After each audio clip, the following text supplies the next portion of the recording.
Assalamualaikum warahmatullahi wabarakatuh. Kami dari kelompok 3 ingin mempresentasikan mengenai hormon korteks adrenal.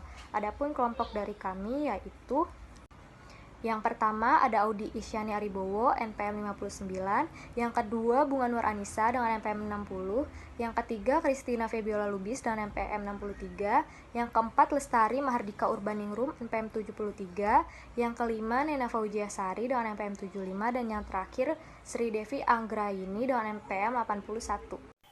Berikut materi yang akan kami bahas yaitu klasifikasi hormon, mekanisme kerja hormon, efek farmakodinamik hormon, patofisiologi, prevalensi, etiologi, simptom, klasifikasi atau golongan obat, dan terapi farmakologi. Klasifikasi hormon korteks adrenal.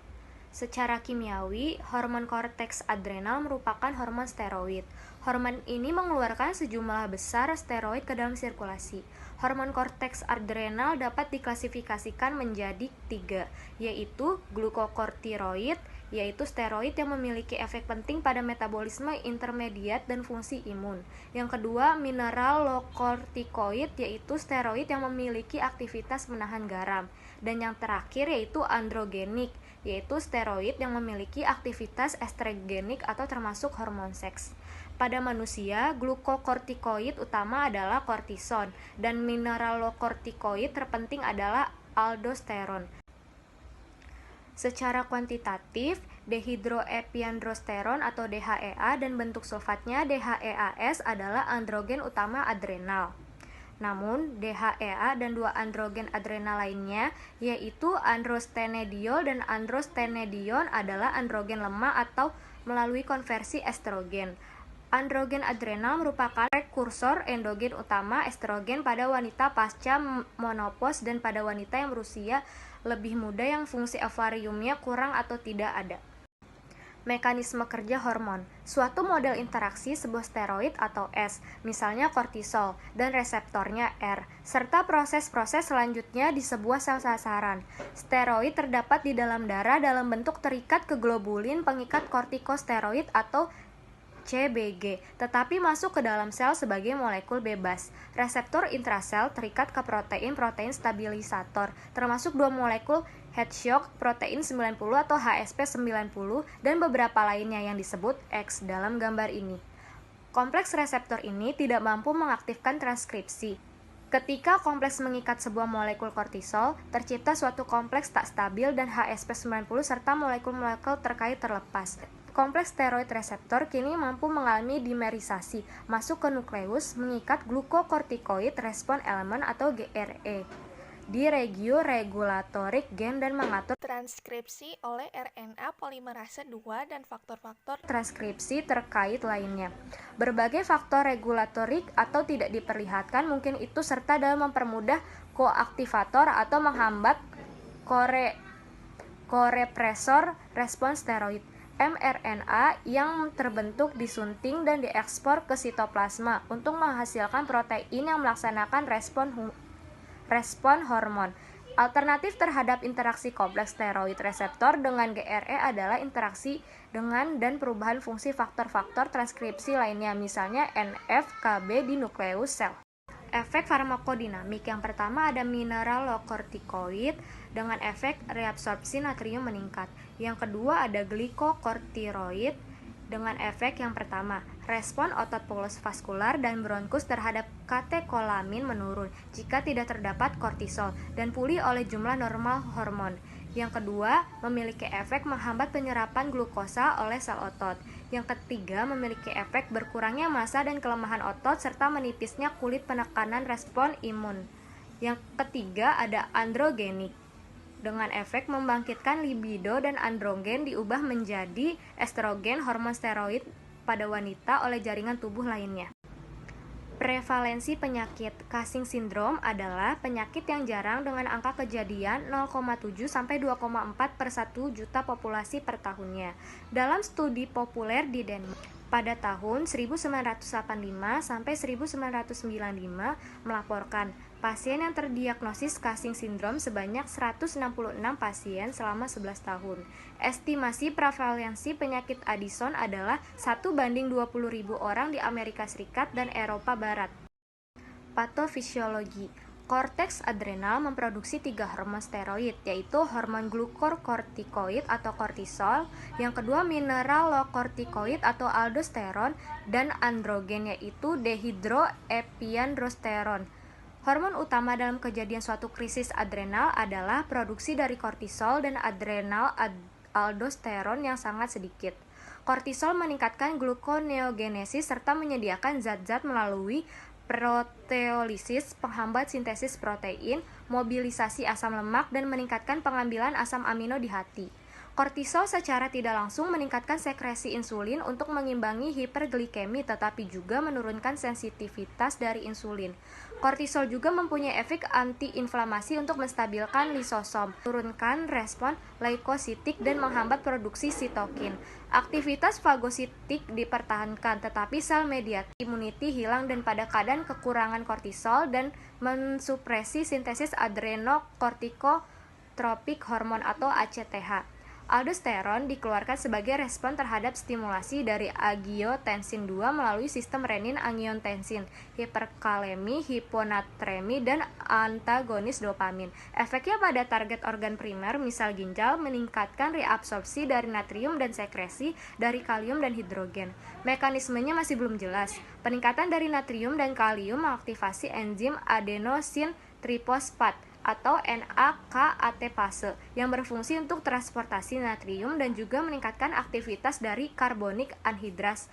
Efeknya yaitu meningkatkan volume intravaskuler. Sistem renin, angiotensin, aldosteron tidak dipengaruhi oleh glukokortikoid eksogen dan kekurangannya ACTH mempunyai efek yang sangat kecil. Untuk kadar aldosteron, kekurangan hormon adrenokortikal menyebabkan efek yang berlawanan dengan hormon ini dan menyebabkan gejala klinis yang dapat ditemukan pada krisis adrenal. Berikut adalah bagan yang menggambarkan keadaan yang terjadi pada krisis Addison. Saat kelenjar adrenal tidak berfungsi, membuat kortisol dan aldosteron sangat rendah atau tidak ada. Pada kortisol, membuat fungsi hati menurun dan enzim pencernaan lambung menurun, sehingga berakibat pada koma hingga kematian. Pada aldosteron, membuat ginjal kekurangan cairan dan natrium dan detak jantung tidak beratur, membuat syok hingga terjadi koma hingga kematian. Etiologi. Faktor penyebabnya ada 2, yaitu primer dan sekunder. Pada primer, pendarahan kelenjar adrenal bilateral, trombosis atau nekrosis selama terjadi sepsis atau ketika mendapat antikoagulan. Bila kehilangan kelenjar adrenal unilateral tidak akan menyebabkan insufisiensi adrenal. Pada sekunder, peripartum pituitary infarct atau Sheehan syndrome, pituitary apopleksi atau pendarahan pada kelenjar pituitary, trauma kepala dengan gangguan batang kelenjar pituitary, tetapi biasanya tidak seberat pada keadaan adrenal insufisiensi primer karena sekresi aldosteron tidak dipengaruhi. Simptom. Gejala klinis yang mendukung suatu diagnosis krisis adrenal adalah sebagai berikut. Yang pertama, syok yang sulit dijelaskan etiologinya. Biasanya tidak ada pengaruh dengan pemberian resusitasi cairan atau vasopresor. Yang kedua, hipotermia atau hipertermia. Yang ketiga, yang berhubungan dengan kekurangan kortisol, yaitu cepat lelah, lemah badan, anoreksia, mual dan muntah, diare, hipoglikemi, hipotensi, dan hiponatremi. Yang keempat, yang berhubungan dengan kekurangan hormon aldosteron, yaitu hiperkalemia dan hipotensi berat yang menetap. Yang kelima, lain-lain tergantung dari penyebab, mungkin didapatkan panas badan, nyeri abdomen, dan pinggang yang berhubungan dengan pendarahan kelenjar adrenal. Klasifikasi golongan obat dibagi menjadi 2, yaitu yang pertama ada kortikosteroid sintetis, yang kedua ada antagonis obat adrenokorteks. Pada golongan obat kortikosteroid sintesis, yaitu yang pertama ada glukokortikoid. Efeknya serupa dengan efek kortisol atau glukokortikoid alami. Mereka mengikat protein reseptor intrasel spesifik dan menimbulkan efek yang sama, tetapi dengan rasio potensi glukokortikoid terhadap mineralokortikoid yang berbeda. Pada kelompok ini termasuk yang pertama ada glukokortikoid yang bekerja singkat sampai sedang seperti hidrokortison, kortison, prednison, prednisolon, metilprednisolon, dan meprednison.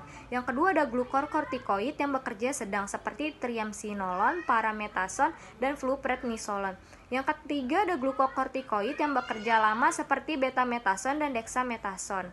Yang kedua ada mineralkortikoid. Termasuk dalam kelompok ini adalah fludrocortisone. Senyawa ini suatu steroid poten dengan aktivitas glukokortikoid dan mineralokortikoid, merupakan mineralokortikoid yang paling luas digunakan. Dosis oral 0,1 mg 2-7 kali seminggu menghasilkan aktivitas menahan garam yang tinggi dan digunakan dalam pengobatan insufisiensi adrenokorteks yang berkaitan dengan defisiensi mineralokortikoid. Dosis-dosis ini terlalu rendah untuk menghasilkan efek antiinflamasi atau anti pertumbuhan yang signifikan. Yang kedua ada antagonis obat adrenokorteks dengan golongan obat. Yang pertama ada inhibitor sintesis dan glukokortikoid. Yang pertama ada aminoglutetimid dengan efek menghambat pengubahan kolesterol menjadi pregnenolon dan menyebabkan penurunan sintesis semua steroid yang aktif secara hormonal. Obat ini pernah digunakan bersama dengan dexamethasone atau hidrokortison untuk mengurangi atau menghilangkan pembentukan estrogen pada pasien dengan karsinoma payudara. Yang kedua ada ketoconazole, yaitu suatu antijamur turunan imidazole, adalah inhibitor sintesis steroid adrenal dan gonad yang potan dan agak non-selektif. Senyawa ini menghambat enzim-enzim pemutusan rantai samping kolesterol yang diperlukan untuk membentuk hormon steroid. Ketoconazole pernah digunakan untuk mengobati pasien dengan sindrom Cushing karena beberapa kausa. Yang ketiga ada metirapon. Metirapon adalah inhibitor 11 hidrokisilasi steroid yang relatif selektif, mengganggu pembentukan kortisol dan kortikosteron. Metirapon sering digunakan dalam tes-tes fungsi adrenal. Yang kedua, ada golongan obat antagonis mineral kortikoid. Selain obat-obat yang mengganggu sintesis aldosteron, terdapat steroid yang bersaing dengan aldosteron untuk reseptornya dan mengurangi efeknya di jaringan perifer. Yang pertama, ada spironolakton, adalah suatu 7A asetiltiospironolakton. Obat ini memulihkan banyak dari manifestasi aldosteronisme. Spironolakton dilaporkan berguna untuk menegakkan diagnosis pada sebagian pasien dan dalam meredakan gejala dan tanda klinis jika pengangkatan adenoma secara bedah tertunda. Yang kedua, eplerenone, suatu antagonis aldosteron lainnya, telah disetujui untuk digunakan dalam pengobatan hipertensi. Seperti spironolakton, eplerenone juga terbukti mengurangi mortalitas pada gagal jantung. Antagonis reseptor aldosteron ini sedikit banyak lebih selektif daripada spironolakton dan dilaporkan tidak berefek pada reseptor androgen. Yang ketiga ada drospirenone, suatu progestin dalam kontrasepsi oral juga melawan efek-efek aldosteron. Selanjutnya terapi farmakologi glukokortikoid yang bekerja singkat sampai sedang. Yang pertama ada prednisolon dan prednison. Untuk indikasi, kontraindikasi, efek samping dan dosis dapat dibaca tersendiri. Yang kedua ada hidrokortison. Yang ketiga ada metilprednisolon. Dan yang keempat ada triamcinolon. Untuk terapi farmakologi glukokortikoid yang bekerja lama ada dexamethasone, betamethasone. Untuk terapi farmakologi golongan mineral kortikoid ada fludrocortisone asetat. Terapi farmakologi golongan inhibitor sintesis dan glukokortikoid ada ketoconazole.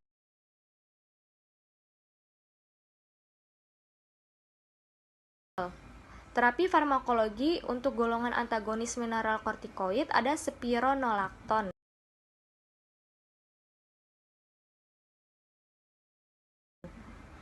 Eplerenone.